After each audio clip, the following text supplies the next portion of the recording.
You know, Amber and I looked at RVs, tiny houses on wheels, and manufactured homes. So the question we've had is, why did we choose the manufactured home over an RV? To try to make this video short, I'll give you my simple answer.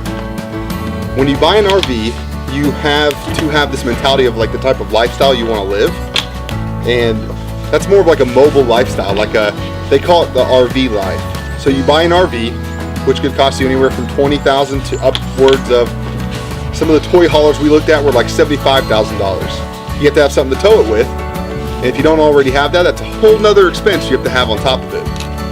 But you have to also have a place to put it. So you have to have a site or some land or something like that, preferably with hookups, like utility hookups. With the RV expense, with the cost to have a vehicle, and with a site, which sometimes those sites are $400 plus per month. Part of our goal here in this journey is to limit our monetary output, limit our financial output. We want to spend less. So we kind of looked at those options. We spent years doing our research, looking at things, looking at them in person, everything, reading articles, all that stuff. And it came down to the money. Tiny homes, great option. I love tiny homes. Tiny homes are usually under 400 square feet, and that is tough with 5 people, let alone just three toddlers. So that was kind of not even an option, even though one day I'd love to build one and have it as a guest house or something back here in the backyard. So it came down to mobile homes. If you can find a good mobile home that is attached to land, you're probably not going to have to spend that much money. So I'm going to put a link up here to a blog I'm just now posting about the pros and cons of RV life and the pros and cons of mobile home life, and the different aspects of them both. Take a look at them, because you'd be pleasantly surprised that, you know, this manufactured home, it's attached just like a regular house. It's safe and secure. There's too many myths out there that eventually we're going to do a video to break those myths. To be on the road a lot and traveling a lot, RV life is the way to go. Because we look at a lot of YouTube families, we watch a lot of that stuff, and they just have an awesome time out there, traveling the world, traveling the country with their families. But you have to have the financial means to do that. It's expensive, going site to site to site, paying for all your food in different areas, all the fuel costs, all that stuff. It would be a good lifestyle if you could also work from the road. And that, I think, is the number one thing that limits families, such as ours, you know. My job requires me to be here in person, out there working every single day.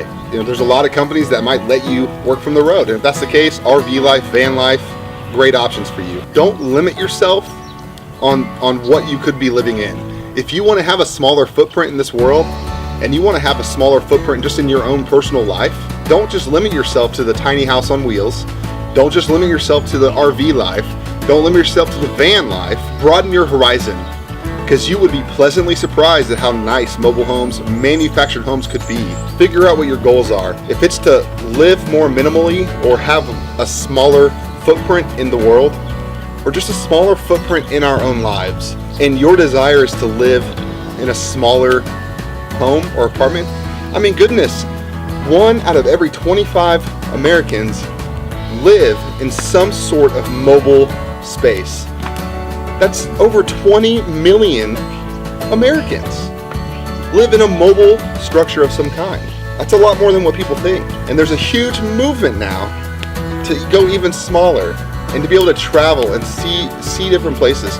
This place for us gave us the smaller footprint, the bigger yard, bigger land, more land, in a very good school district. We kind of struck gold, if you would say it like that. We got very lucky. We think everybody should try to have a smaller footprint in this world. We think that it's so easy to get distracted day to day, week to week, month to month. We think it's important to try to have less of an impact on this world, you know, with how we're living. And for us, this is a great way to do it. You know, if you can find a mobile home that's attached means it's connected to utilities. Not only are you getting land in a home, but you're not having to fork out those utility hookups on down the road if you decide to build, or, you know, decide to change it out or something like that. I'm not gonna lie though, the RV life and the van life is very appealing.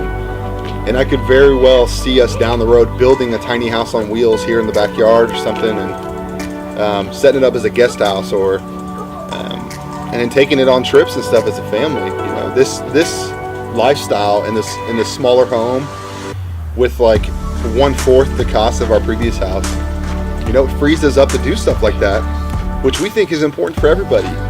Don't limit yourself to just the RV. Don't limit yourself to just a tiny house on wheels. Don't limit yourself to just manufactured homes. Explore every different realm, and especially the manufactured home one. Many people are hesitant to look at manufactured homes or mobile homes, but I promise you, there are some amazing ones out there, some beautiful ones out there. Dirty.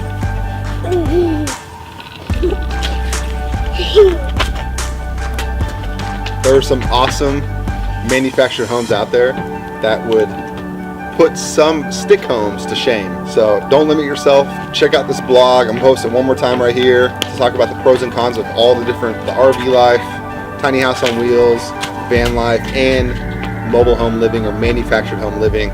I also explain the reason why we stay away from mobile home terminology rather than manufactured home in this blog. So check it out. Subscribe, like, go to our Facebook page, like our Facebook page, go to ourjourneytobliss.com, follow our blog, follow everything. We'd love to hear comments. Please comment on what you think of our videos, what you'd like to see. Let us know what it is you would like to hear from us. If you have questions, post them in the comments. We want to hear what you all want to see or hear from us.